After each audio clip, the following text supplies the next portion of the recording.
დღეს ბევრი მნიშვნელოვანი თემა გვექნება ამ საქმიანი 2 საათის განმავლობაში ვისაუბრებთ როგორც აგროსექტორზე, ასევე პროფესიულ განათლებაზე, ბევრი საკითხი მოექცა ჩვენს ფოკუსში დღეს, ასევე ინდუსტრიებზე, მათ შორის რა იყო ადრე, რა არის ახლა, ხო?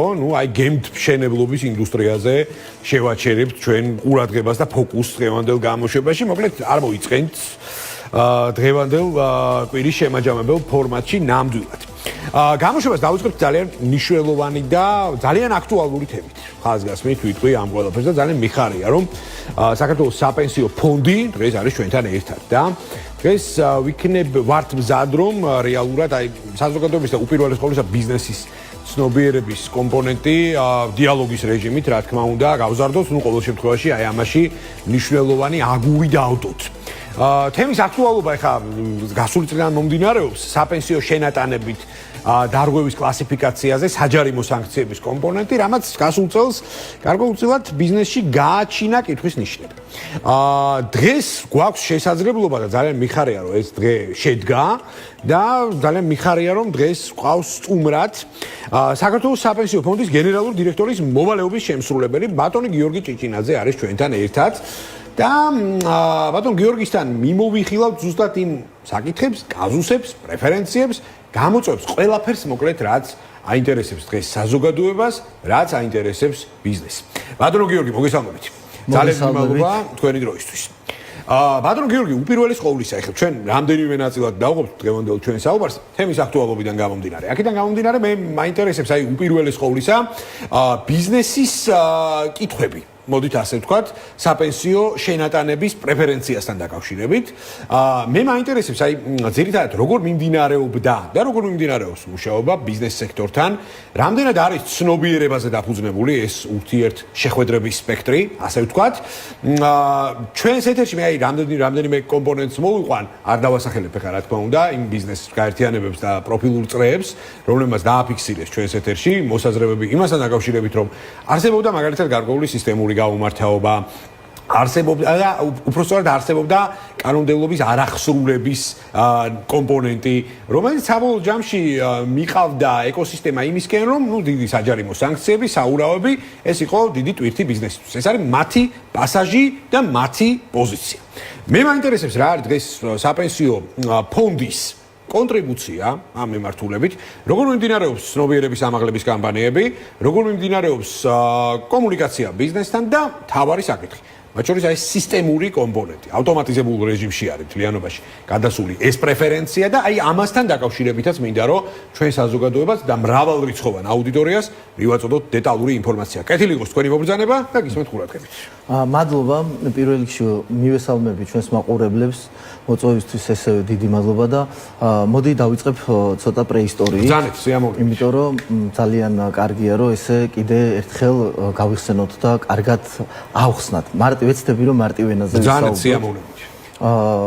საპენსიო ფონდი არის უპირველეს ყოვლისა დაგროვებითი პენსიის შესახებ კანონით შექმნილი ორგანიზაცია. ეს არის საჯარო სამართლის იურიდიული პირი და ეს არის თავარი ჩვენი მიზანი, კანონის მიზანი და აღმასრულებლები ვართ, რა თქმა უნდა, არის რომ მონაწილის ინტერესი დავიცვათ. მონაწილე არის ჩვენთვის თავარი სუბიექტი, ესე რომ ამოსავალი წერტილი ასე. ამოსავალი წერტილი. რა თქმა უნდა, აქ ჩვენ დამსაქმებელთან ვიცავთ, ვეხმარებით და შესაბამისად ძალიან ვცდილობთ რომ მათაც გაუმარტივოთ. როგორ იყო სისტემა მოწყობილი? 2025 წლის 1 მაისამდე იყო დეკლარაცია ჩვენი საპენსიო ფონდის დეკლარაცია. ჩვენ ძალიან ბევრი შეხვედრა ჰქონდა მანამდეც ბიზნეს ასოციაციებთან, ბუღალტერთა კავშირებთან, ძალიან ბევრი მოსაზრება მათი გავითვალისწინეთ. ჩვენი რეკომენდაცია წარუდგინოთ, ჩვენ ყავს მართლობითი საბჭო, მაშინ იყო სამეთვალყურეო საბჭო, შესაბამისად ეს რეკომენდაციები ტექნიკური ხასიათის, გამარტივების კუთხით ყველაფერი გავითვალისწინეთ და წარუადგინეთ, რომ მომხდარიყო კარგი ცვლილებები კანონში. და შესაბამისად დადგა ის მომენტი, რომ 2025 წლის 1 მაისს ამოქმედდა ახალი სისტემა, ერთი დეკლარაცია.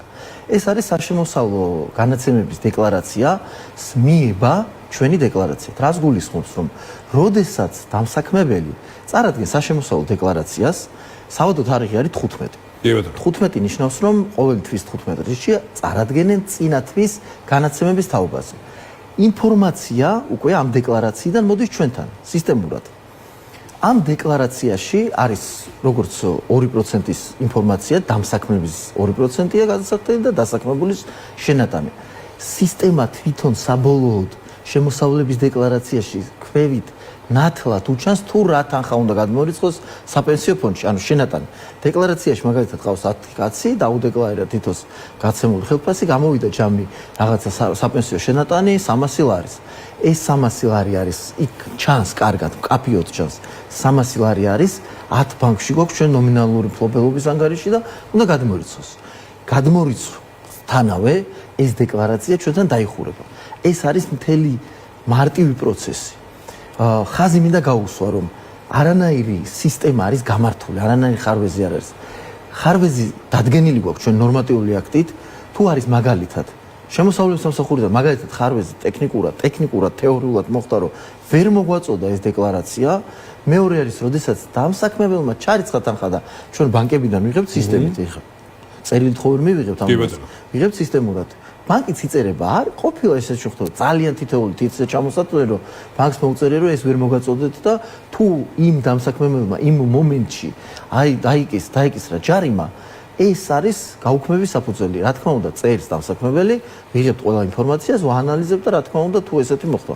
მაგრამ ეს არის თითოეული შემთხვევა. ერთი წელია სისტემა მუშაობს გამართულად და ემსახურება მონაწილის ინტერესებს. რა მოგვიტანა ამ სისტემამ? ძალიან ბევრი კომპანია 2025 წლის მაისამდე არ იყო რეგისტრირებული. არ აბარებდა დეკლარაციას. ძალიან ბევრი დასაქმებული არ იყო ჩვენ სისტემაში. 100,000-ზე მეტი დასაქმებული შემოუერთდა ამ სისტემაში ინტეგრაციით და 20,000-ზე მეტი კომპანია დარეგისტრირდა. მოუწიათ, ვალდებული გახდნენ, იმიტომ რომ ერთ სისტემაზე მოხდა დაერთება. ამან მოგვიტანა ძალიან კვირე შენატანები. ეს გულისხმობს იმას, რომ ჩვენ ფონდს მონაწილეებს ჰქონდათ დანაკლისი 25 წლის მაისამდე 10,000-ობით ორგანიზაცია არ აკეთებდა კონტრიბუციას, ან ვერ აკეთებდა, ესეც შეიძლება იყოს, იმიტომ რომ არის ინფორმირებულობის დონის კატეგორია ძალიან მცირე, რომელსაც თუ არ მიხვედით, თუ არ აუხსენით, არ გამოდის ესე ინტეგრაციის შესაძლებლობით რომ გააკეთოს. ასევე არის ძალიან ბევრი ძველი ვალი, რომელსაც უძღვებით სხვა მეთოდით. ამასაც კი, აი ეს კიდე ცალკე სასაუბრო თემა, კი ბატონო. შესაბამისად, ამან მოგვიტანა რომ ძალიან ბევრი ახალი დამსაქმებელი და დასაქმებული შემოვიდა სისტემაში. გაიზარდა შენატანები. ანუ თქვენ როგორც დასაქმებულს კომპანია ვალდებულია რომ გადაგიხადოთ შენატანი. ვალდებულია თქვენი 2% და ასევე თვითონ თავისი კომპანიის 2%-ით გადაიხადოს. სამწუხაროდ იყო შემთხვევები, რომელსაც არ აკეთებდნენ, აჭრიდნენ ამ თანამშრომლებს ამ თანხას და გვიან ან საერთოდ არ რიცხავდნენ საპენსიო ფონდში. ამიტომ მოვიფიქრეთ და ამიტომ თან გაუმარტივეთ. მათი მოთხოვნაც იყო გამარტივება. შესაბამისად შემოვიდა ერთი დეკლარაციის სისტემა.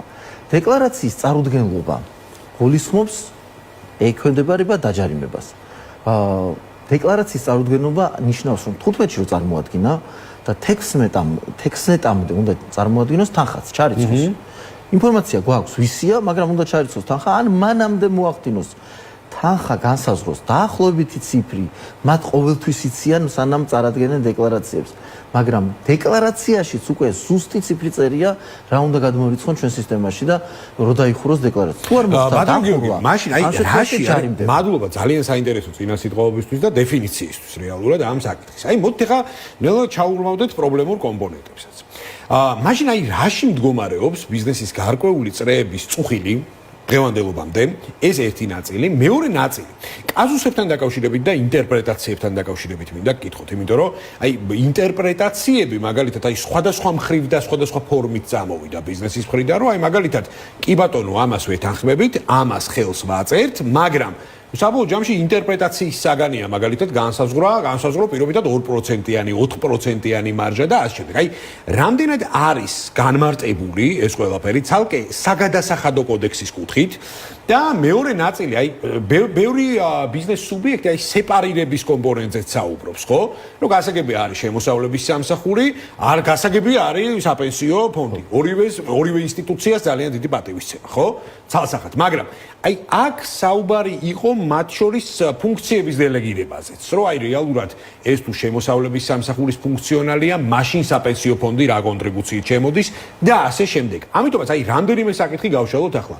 პირველი არის ინტერპრეტაციების საგანი, აი რამდენად არის მოხსნილი ბუნდოვანებები, რომ ბიზნესმა სწორად აღიქვას ეს ყველაფერი და მეორე საკითხი ხა მე ასევე გეთანხმებით იმას და მე მგონი აქ ამ სტუდიაშიც და სტუდიის მიღმაც სხვა მოსაზრება არ არსებობს, რომ რეალურად დედლაინი არის დედლაინი.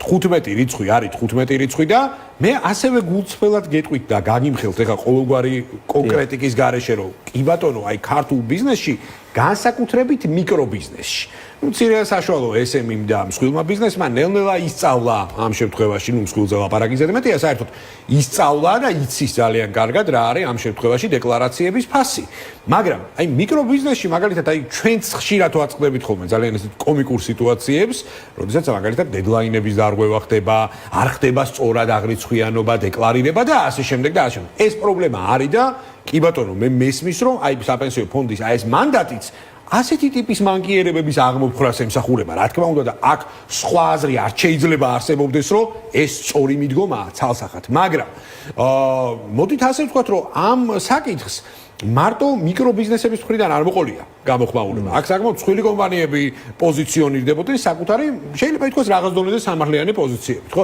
მე მაინტერესებს, აი რატომ აღმოჩნდა ის კაზუსები გარკვეულწილად და რატო აქ დღეს ბიზნესის გარკვეულ ნაწილს მაინც ეს გამოწვევები და შენიშვნებიც რაღაც დონეზე ინტერპრეტირება რამდენად სწორად ხდება და მათ შორის ფუნქციონალის ნაწილიც. შემოსავლების სამსახური თავისი მანდატით, საპენსიო ფონდი თავისი მანდატით. მადლობა შეკითხვისთვის. ვიტყვი რომ ჩვენ დაახლოებით 2025 წელს ძალიან ბევრი შეხვედრა გავმართეთ ამ ინტერპრეტირების ნაწილთან და ზოგადად ამ სისტემასთან დაკავშირებით. ძალიან დიდი გამოხმაურება დადებითი ჰქონდა ბიზნესის ნაწილს. აი ბიზნეს ასოციაციაში ჰქონდა ძალიან ბევრი შეხვედრები და ისედაც ონლაინაც ჩავატარეთ ამის ახსნა. იმიტომ რომ მათთვის ძალიან გამარტივდა ის სისტემა, რომ დეკლარირება არის ერთი. გამარტივდა ის რომ ერთი ჩარიცხვით შეგიძლია მოახდინოთ. ჩვენ სისტემაში თუ შემოვიდა დამსაქმებელი და უნდა შემოვიდეს ესეც კაფიოთ არის შემოსავლების სამსახურში ნაჩვენები რომ თუ არ ხართ რეგისტრირებული ეწვიეთ იქ უკვე ცალსახად ყველაფერი ჩანს დეტალებში შესაბამისად ეს მხარე მაქსიმალურად დიდი ბიზნესისთვის და იმ ანალიზის საფუძველზე რაც ახლა გვაქვს რომ დიდი ბიზნესს ეს ნაკლებად პრობლემა არ ქონია დეკლარირებასთან და შენატანთან ძალიან კარგია და არ მოდის მათგან ეს წუხილი ჩვენამდე. ანუ ჩვენთან შეიძლება იყოს ის ნაწილი რომ მე მესმის ბიზნესის ერთი ნაწილის ხარე რომ ჯარიმის ნაწილი არის 500 ლარია პირველადი და 1000 ლარია განმეორებითი. ძირითადი სფერო ტრიალი ამ საკითხთან დაკავშირებით ამ ჯარიმებზე არის რომ არაპროპორციულობის ნაწილია რა. მოცულობაზეა საუბარი. რაზეც შეიძლება ყოველთვის მსჯელობთ ჩვენ ყოველთვის საბჭოსთან მიგვაქვს ინფორმაცია, ასევე მართლობითი საბჭო, მთავრობა არის ინფორმირებული და ამაზე მსჯელობა ყოველთვის შეიძლება და მაგ ნაწილში ჩვენ ბიზნესს მივყვებით, ვესაუბრებით, ტექნიკურ ნაწილზე თუ რამე აქვს, ვესაუბრებით და მივყვებით. ამიტომ ჩემთვის ცოტა ის ნაწილი, რომ ტექნიკური ნაწილი არის გაუმართავი, თან დიდი ბიზნესი, როდესაც ძალიან მომხრე იყო და არის მომხრე ახლაც ამ ნაწილზე გამარტივებული გვაქვს. ეს ცოტა გასაკვირია და თან იმ გადმოსახედით თუ წარსულს გადავხედავთ რომ ძალიან დიდი რაოდენობა ბიზნესების არ იხდიდა ძალიან დიდი თანხები დაუგროვეს მონაწილეებს და თავის თანამშრომლებს ვალი და ეხა ხდება მათი აი ვალზე მე განყენებულად მინდა კიდე ცალკე კითხოთ აუცილებლად მაგრამ აი მაგალითად აი ბიზნესის პოზიციები ხო მე მესმის აბსოლუტურად და სამართლიანია როდესაც მაგალითად აი იგივე ბანკის მხრიდან მოხდა გარკვეული დაგვიანება გაუკვევლობა და ასე შემდეგ ანუ ეს ექვემდებარება ამნისტიას ეს ექვემდებარება პარტიებას და ამისი არაერთი შემთხვევაც ყოფილა მაგრამ მე მაინტერესებს ანუ ბატონო გიორგი ისეთი კომპანიები რომლებიც იძახიან რომ სრულად ამ შემთხვევაში დედლაინებში ჩაჯდნენ ყველანაირი ნორმატივი შეასრულეს ყველანაირი მოცემულობა გაითვალისწინეს და ისინი მაინც დაჯარიმდნენ ანუ არის ასეთი პრეცედენტები გამორიცხულია ანუ უყურეთ სისტემა ადამიანური ფაქტორიც აღარ არის ჩარეული ხომ ანუ სისტემაა ჩარეული ეს როგორი რაღაცა იცი აი წარმოუდგენელია რომ კომპანია დაჯარიმდეს იმაზე რაც არ დაარღვია ჩვენ გვაქვს ძალიან მინდა მკაფიოდ აუხსნათ ან მონაწილეებსაც და დამსაქმებლებსაც რომ როდესაც დეკლარაციას წარადგენენ ყოველ თვე თუ თუ წინა деკლარაცია არ წარადგინეს, ახალი деკლარაცია შემდეგთვის ვერ დაიხურება, რადგან ვალდებულება უნდა შესრულდეს. ჩვენ შემოვიღეთ საურავი, საურავზეც უნდა ვისაუბროთ აუცილებლად, იმიტომ რომ ჩვენ რაც ფონდში თანხა შემოდის, ეს უნდა მიემართოს აუცილებლად ინვესტირებაში. იმიტომ რომ მოგება უნდა ნახოს და რა თქმა უნდა, ინფლაციის გათვალისწინებით უნდა მოხდეს ამონაგების მიღება. გავითვალისწინეთ, რომ საურავი არის ყველაზე კარგი დაცვა, თუ ადამიანს უკავებ თანხას და არ რიცხავ ჩვენთან და ვერ ირიცხება სარგებელი, ამ შემთხვევაში საურავი მას დაიცავს. შესაბამისად, თუ ადამიანმა деკლარაცია ახალი წარადგინა, მაგრამ ძველი არ აქვს დახურული, რიგითობის პრინციპი გვაქვს. იხურება ჯერ ძველი деკლარაცია, იმის საურავი და შესაბამისად მერე იხურება ახალი деკლარაცია. საურავი მიემართება მონაწილესთან პირდაპირ. ჯარიმა მიემართება ბიუჯეტში პირდაპირ. შესაბამისად, იყო გარკვეული თავიდან მოსაზრებები და ამაზე მსჯელობები, რომ ეს რიგითობა დავგვეცვა და დავიცავით, აუხსენით ძალიან კარგად ბიზნესს, რომ თუ ეს რიგითობა არ გვაქვს, ჩვენ ისევ მივალთ იმ ძველ შედეგზე, რომ დაგროვდება დავალიანებები. ახალი დაფარავთ, ცოტა თანხი დაფარავთ და ისევ ძველი.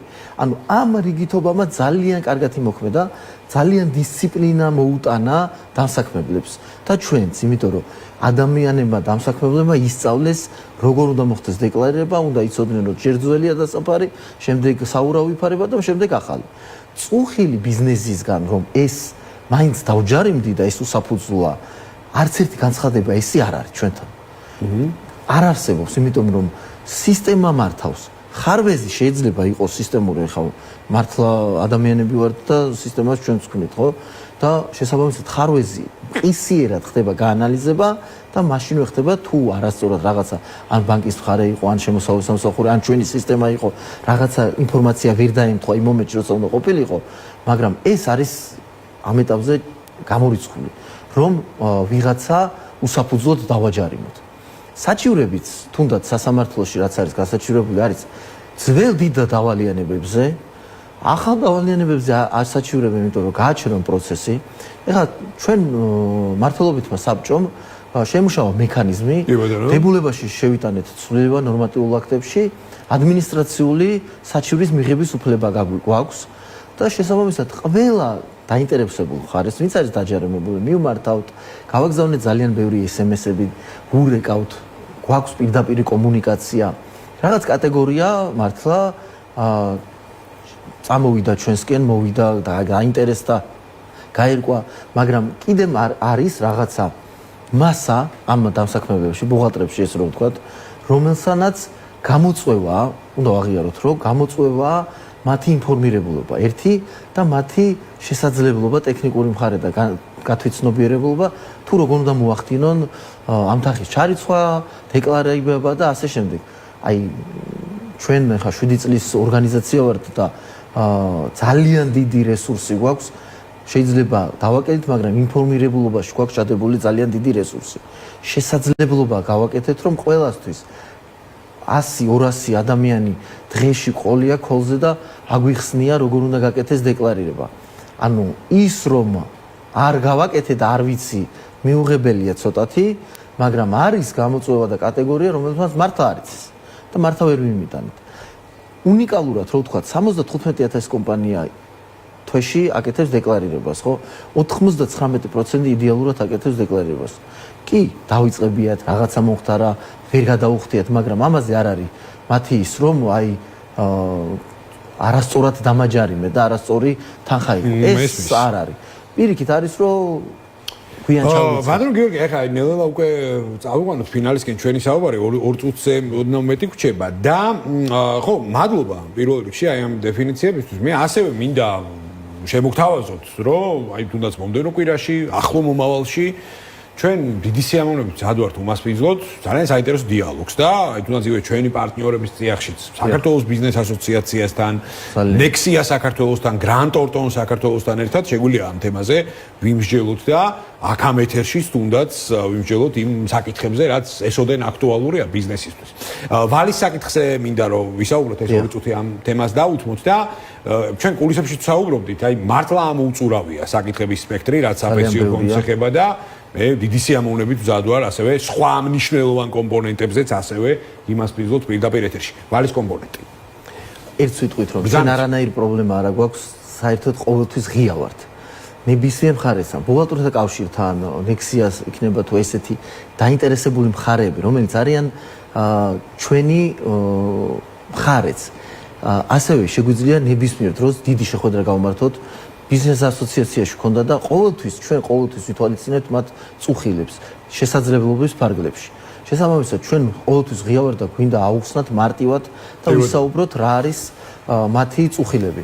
რაც შეეხება ვალის ნაწილს, 2024 წელს საპენსიო ფონდი გახდა მონიტორინგის ფუნქციამ გადმოეცა ფონდს აღიჭურვა და შესაბამისად 2025 წლიდან მონიტორინგის დეპარტამენტი და სისტემები გავმართეთ. ძალიან უფრო ლმობიერია კანონიც ძველ ვალზე. გაუმარტივეთ მანდაც სისტემა. ერთი დეკლარაციით შეუძლიათ მაგალითად 2023 წლის დავალიანება თუ აქ ერთი დეკლარაციით წარმოადგინოთ. ან აგვიხსნათ, მოგვაწოდონ ინფორმაცია. კანონი იძახის, რომ შემოწმებამდე, სანამ ფონდი შევა კომპანიაში შემოწმებამდე არ ჯარიმდება. თუ გაასწორებს არ დაჯარიმდება. მე ვაძლევთ კიდე ერთ დღეს გამოსწორებისთვის, ვემუშავებით. სისტემა არის ძალიან მარტივი. შეუძლიათ დოკუმენტი წარმოადგინონ, იქათვირთონ და ასე შემდეგ. შემდეგ ვაძლევთ კიდე ერთ დღეს, ოღონდ ჯარიმდებიან, მაგრამ ვაძლევთ ერთ დღეს, რომ სანამ აღსრულებას გადავცემთ, ეს თანხა დაფარონ. საპენსიო შენატანზე მაქვს საუბარი. აქ არ არის საურავი, იმიტომ რომ დიდი თანხებთან არის დაკავშირებული, აი ასეულობით მილიონი დოლარია და 10,000-ობით კომპანიაა, რომელსაც არ აქვს და ეს ჩვენ ვემუშავებით და კანონიც ლმობიერია. სალსახად. და ამიტომ ძალიან გვინდა მონაწილე ინტერესია ჩვენი, მაგრამ დამსაქმებელსაც ძალიან მაგრად ვეხმარებით, ესე ვიტყოდი, იმიტომ რომ ღია ვართ, კომუნიკაცია გვაქვს, კანონია, ნორმატიული აქტებია და ამითი მოქმედებთ. არ დაგვირღვევი არც ერთი წესი. იმის საშუალებაც გვაქვს, რომ დაურეკოთ, აუხსნათ, დავეხმაროთ ყველანაირად. მე მესმის მცირე ბიზნესის წუხილი, განსაკუთრებით ჯარიმებთან დაკავშირებით, მაგრამ მათაც ძალიან ვეხმარებით. ჯარიმებზე ყოველთვის შეიძლება საუბარი, მსჯელობა, მექანიზმების დამატებით მოფიქრება, რაზეც ჩვენც მუშაობთ და უახლოეს პერიოდში გვინდა შემოდგომისთვის გარკვეული სიახლეები შევიტანოთ ამასთან დაკავშირებით შესაძლებლობის ფარგლებში და ეს უკვე მთავრობასთან და პარლამენტთან დამოკიდებული იქნება. ჩვენგან ინფორმაცია მიწოდებული. ბატონო გიორგი, მე დარწმუნებული ვარ, ახლა მომავალში კვლავ იქნებით ჩვენი გადაცემის სტუმარი. მადლობას გიხდით საინტერესო საუბრისთვის, გისურვებთ წარმატებებს და მომავალ შეხვედრამდე გევშნობებით.